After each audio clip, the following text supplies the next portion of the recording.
How is manufacturing so cool? Let me show you.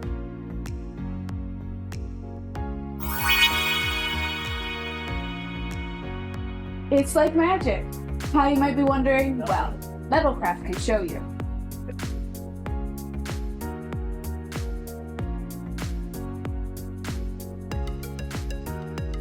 Take powdered metal, transform it into a metallurgically compacted part. The process is actually very, very simple. We take powdered metal, we put them in presses with tooling that we compact them into the net shape of the part based on the customer's specifications. So the parts are compacted at the presses into steel components.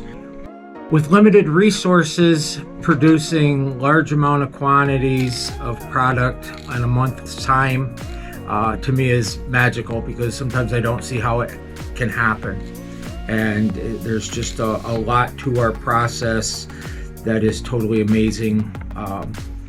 How you can go from a powder to a component that is used in a vehicle.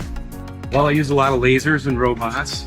I use computers to program the lasers and the robots. And I guess the magic would be just a part that we make out of powdered metal. I enjoy working on my own and being able to actually put my hands on the things that I make at the end of the day. I think the interaction with different employees is very rewarding when you know somebody has developed from a general operator to a skilled level, and that you see that they have bettered themselves or improved their lives.